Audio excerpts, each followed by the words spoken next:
Welcome back to my kitchen, guys. I'm Chef Stoney from Century House in Woodstock, Georgia. Today we're going to be working on our Jack and Coke glaze to go with our braised pork belly and creamy grits. There's a couple different things going on in this video, so it's kind of a multitask recipe.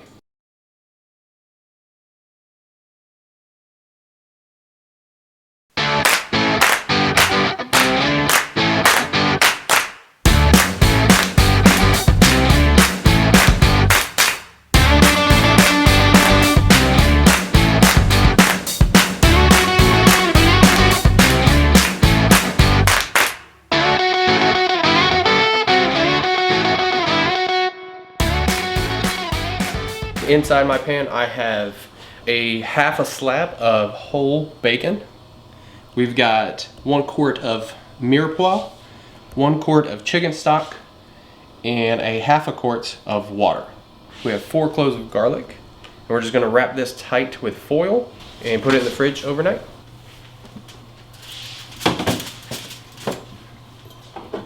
Okay. See you guys in the morning.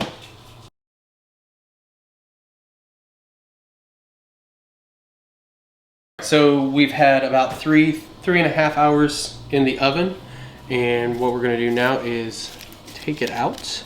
I unwrapped the foil, allowed it to cool down so I'm allowed to touch it now without burning myself. What we're going to do, take our piece of braised pork carefully because it will fall apart.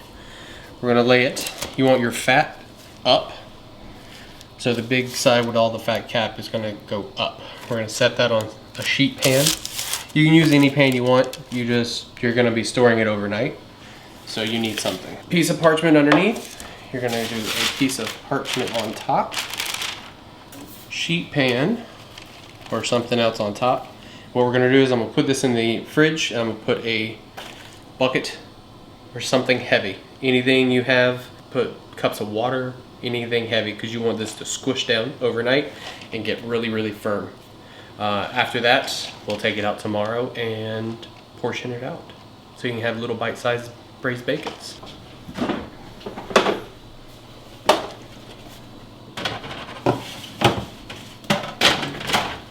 It's nice and tight. It's going to squish overnight, and it's going to shrink down at least 1/4 of an inch, half inch.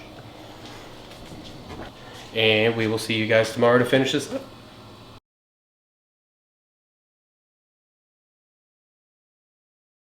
Welcome back. So we've already got our bacon pressed and she's in the fridge. Now we're going to start on our Jack and Coke glaze reduction, and then once that gets on the stove, we're going to work on our creamy grits. I've got a little bit of prep work already done for us, but I am going to go through and dice one more. The shallots for this need to be extremely small. It's called a brunoise, so it's a very small fancy word for small dice. All right.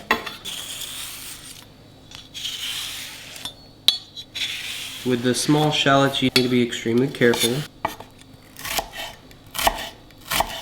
Do the proper technique so you don't cut yourself. Okay. Now we can just go through and get these nice tiny little dices. And just to make sure, we're going to run our knife through these. Just get everybody, make sure we got them all broken up. Those in a bowl. The reason you want them that small is because they're going to stay in the glaze at the end of the recipe.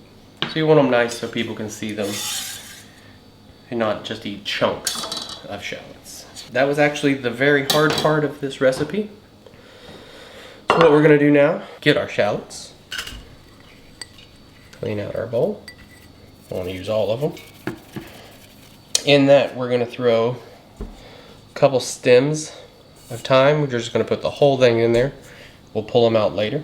We're going to do a very pinch, very small, crushed red pepper, maybe a little more if you want to be spicy, and a good pinch of freshly ground black pepper. So when I say good pinch,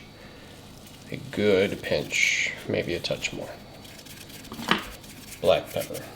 And now we're going to go through all of our liquids. First up, maple syrup. That is 1 cup of each of these guys. Then you're gonna go a Coke syrup. Now we have this because we're in a restaurant. Typically though, if you wanna get this, go to the soda stream aisle and just buy the little container of syrup that you use for the soda stream. Same thing. Next up is our vinegar base. This is sherry vinegar. Same color as the other liquid, so that way it doesn't dilute or anything, so you get that nice dark color. Last up is a red wine. Just gives you a full body flavor for this glaze. I'm holding out one ingredient on this, and this is our Jack Daniels. You don't want to add this in the beginning because it's just going to make it a little bit bitter. So we're going to put this on the stove. We're going to get it up to a full boil, reduce it down about by half, and then we're going to add in our Jack Daniels. So let's go ahead and get this over to the stove so I can use fire and actually get it done a little bit quicker than normal.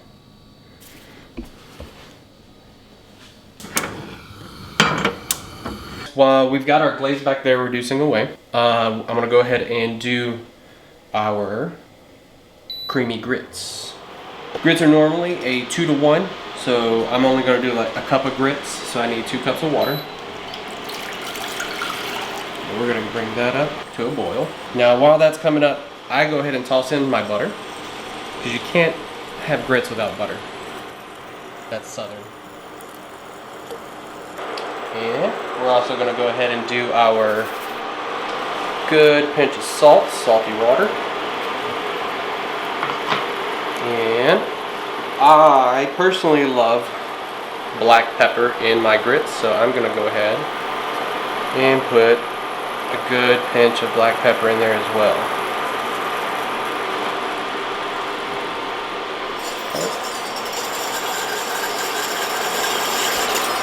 And we let that come up to a boil before we pour in our grits. We're at a rolling boil. We're going to add in our grits nice and slow while whisking. You want to whisk those so they get unstuck together. They're going to clump up a little bit. We'll fix that later. Trick to creamy grits is really just letting them cook. If you have time like we do, because our glaze still has to reduce, we're going to let that come all the way back up. Turn it off. Put a lid on your pan and let it sit there. And no, I don't have the correct lid. Don't judge me. Alright guys, our glaze is about halfway down. And this is the fun part because it's going to sizzle real loud. Take the Jack Daniels that we've been holding off. Careful when you put it back on the fire. That's why I'm using a large pot. So that way I don't catch the alcohol on fire. You do that at home, it's not safe. In a normal kitchen, I can do that. You bring that back up to a simmer, and we reduce it just a little bit more until it's nice and thick.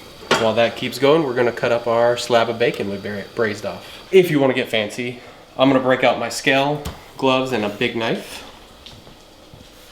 And we're going to pull out that bacon.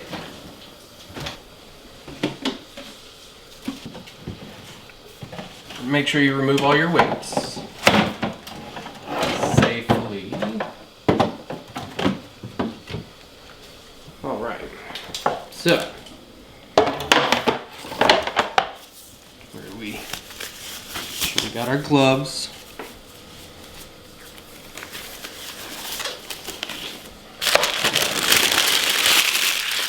So, she should be nice, firm, and cold. Peel away all the little fatty bits. Drop her down.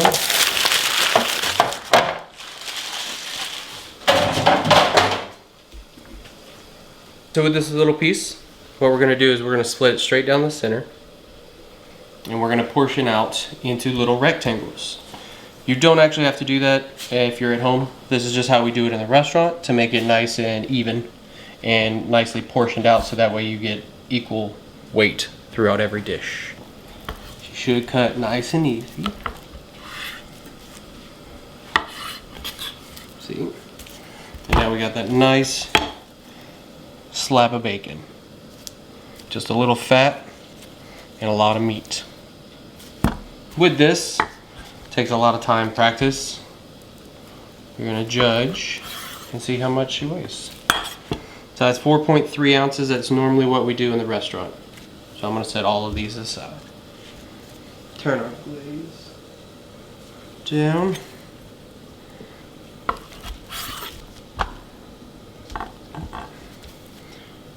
Now they're not going to be identical shaped because weight is based on how much meat, how much fat, different size, different things. But there you go. You should get about 4 each. Now here you can fry them up, bacon, eat them just like this. Or what we're going to do, slice them into 3 equal parts. So that way when we fry them up, we can lay them out like this. Make a nice pretty plate. Last one. Okay. All we gotta do is wait on our grits, finish up the glaze, and we can make the whole dish. What we're looking for is those good bubbles to get all that water out. What we're gonna do now though is take our spoon. You're gonna get some of those shallots with it, but we're gonna take all that thyme that we put in there. We're gonna set it to the side. You don't need it anymore.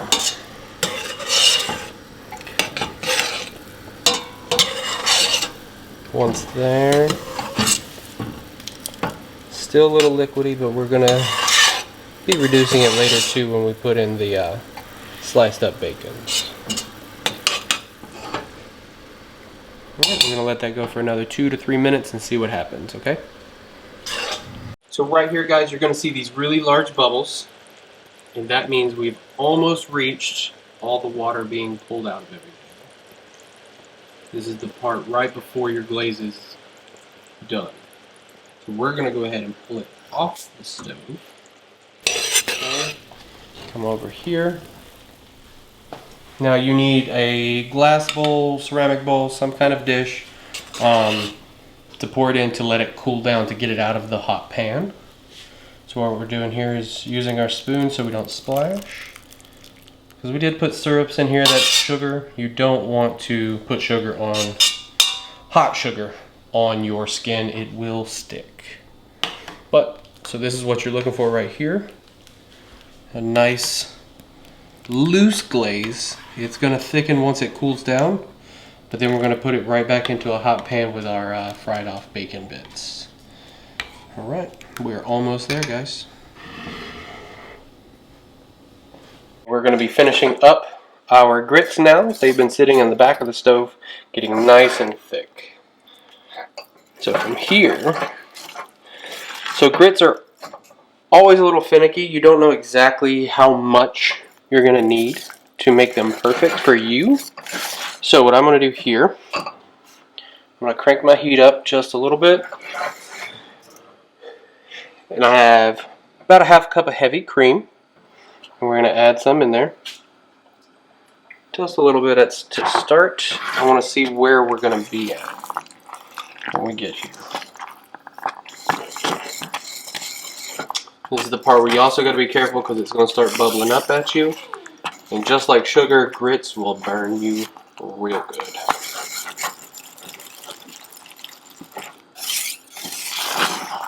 Nice. We're looking for almost a white color, so we're going to add in just a touch more.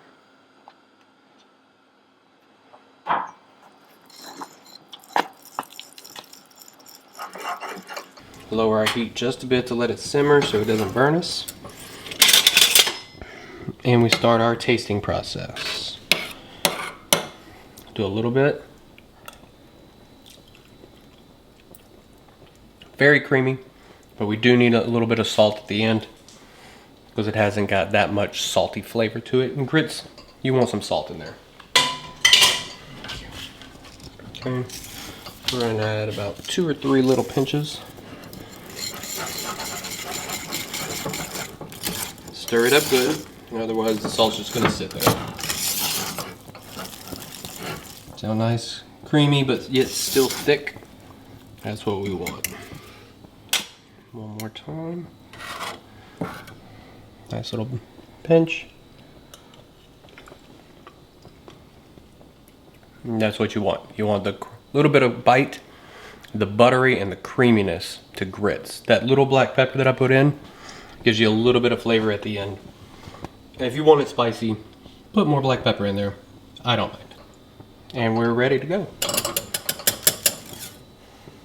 All right, and now we're on to the fun part, and we're gonna finish this dish up and frying off our bacon. So now you pick your favorite portion out. I'm gonna go with this one because it's nice and large and a lot of meat. I have a tabletop fryer at home. If you don't, you can pan fry this, whatever you need to do. What we're gonna do is separate our pieces into our basket. We're at 350 degrees, so be careful. And we're just gonna drop them on in.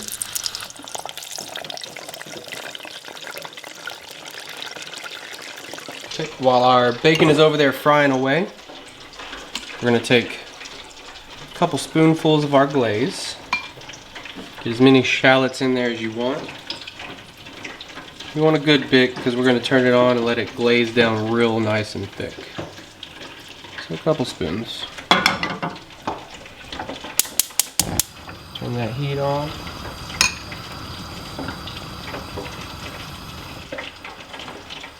So once the bacon comes up and it's nice and crispy, we're going to throw it right into this glaze. Make sure to come back over, double check your bacon over here. You're looking for a little bit more crispiness on there. You can tell crispiness by the color of the outside, and later on you're going to see me touch it.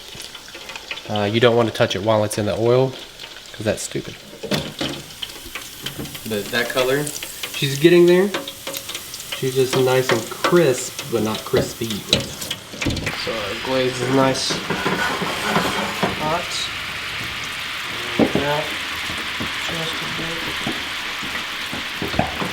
This is where we're finishing pulling out all the water of the glaze. See how you can see the dark bits around and that clear white line? That's the fat inside the bacon that's going to make everything really moist. And now that's nice and thick. It's going to cling to the bacon real good.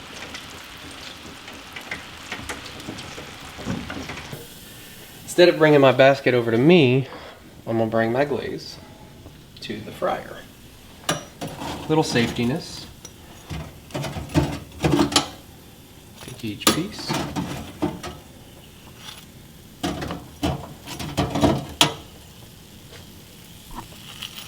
Right into the glaze. And we go back over to the fire. So we're going to turn that fire back up a little bit. I'm going to switch over to a rubber spatula because this is a non-stick pan. And just give them a nice little flip inside our glaze.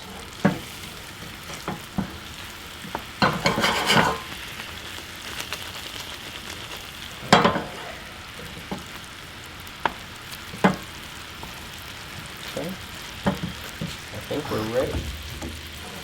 Okay, so let's bring this on over. Get your dish, any bowl, any plate, anything will work.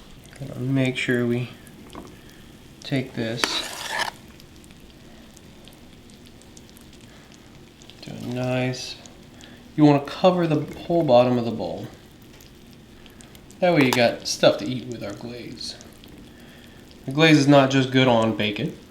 It can go on pork, pork loin, pork chops. I think I've even had some of my guys in the kitchen eat it on French fries. So have fun with it. Try it around. See what you like it on. So what we're going to do is use our little spatula, or I'm going to give that up and use my plating spoon. Take it.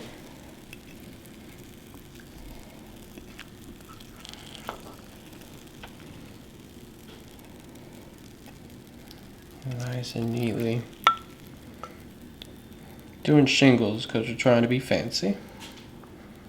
And since I need to scrape the bottom of my pan, I'll use my spatula.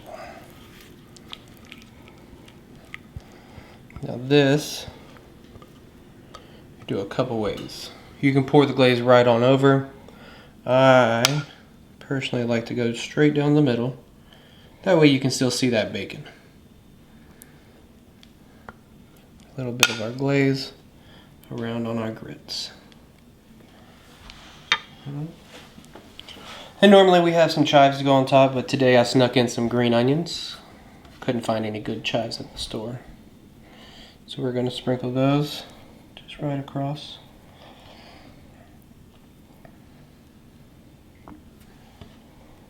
And there you go, guys. We have the Jack and Coke glazed pork belly.